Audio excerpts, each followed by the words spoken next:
রাম রাম ভাই, সবাইকে সবাইকে গুড মর্নিং। এখন বাজে সকাল 6টা আর আমি চলে আসছি আজকে লঙ্কা তুলতে। লঙ্কা তোলারই সাধারণত আজকে ব্লগ হবে, কারণ কারণ কন্টেন্টটা এটা, লঙ্কা তুলবো আজকে।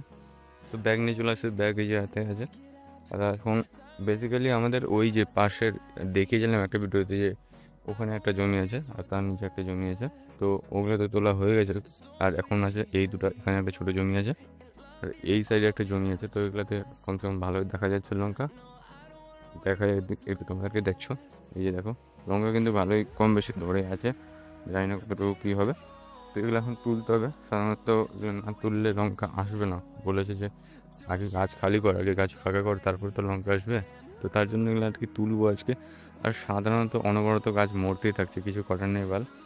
কারণ জমিটা ভালো না, কে জানি কী আছে জমিটাতে, গাছগুলো শুধু মরেই যাচ্ছে মরেই যাচ্ছে। আর ভাবছি বল চুলগুলো কাটবো না, খুব ঘন হয়ে গেছে। আর শ্যাম্পু না করে গেলে কাটটাও চায় না, মুশকিল হয় খুব। সেই জন্য আজকে শ্যাম্পু করে যেতে হবে চুল কাটতে। তো দেখি কটার দিকে যাওয়া যায় আর কটার দিকে কী করে যায়। তো এখন আমাকে তুলতে হবে, না তো দাদু এসে আবার বলবে যে ওরা কী করলি তোমাদের বাল। তো তুলতে হবে লঙ্কা। লঙ্কা কম বেশি ভালো দেখা যাচ্ছে, তো তুলি আর তোমাদেরকে দেখাই কত কী হচ্ছে। বেশি বড় ব্লগ করলে তো আবার প্রবলেম হয়ে যাবে তোমাদের। তুলি দেখো যা এগুলোতে কী হারে লঙ্কা ধরেছে আর লঙ্কাটা কীভাবে তুলছি দেখো। এই যে দেখো, এই যে দেখো, এই যে, এই যে,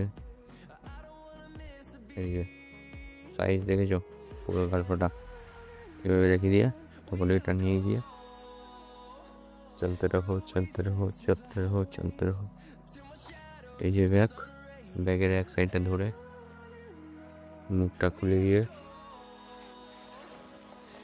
ভালো তো, এটা করতে 10 বার লাগবে, তাহলে ভুলে যাবে এটা। এটাই আর কিছু না, এভাবে লঙ্কা তো তুলতে হয়। আজকের এই ব্লগটা এখানেই শেষ করছি, দেখা হচ্ছে পরবর্তী ব্লগে। আজকের মতো টাটা, বাই বাই, সবাই ভালো থাকবেন, সুস্থ থাকবেন। তো আজকের লঙ্কা তোলাটা ভাই আমার মাস্ট হয়েছে, কারণ আমি সকাল সকাল তুলে শেষ করেছি অল্প জমি দেওয়ার জন্য। তো আজকের ব্লগটা বেশি কিন্তু টানা হলো না, বেশি দূর যাওয়া হলো না, তার জন্য আজকের এই ব্লগটা এখানে শেষ করছি। দেখা হচ্ছে পরবর্তী ভিডিওতে, আজকের জন্য সমাপ্ত।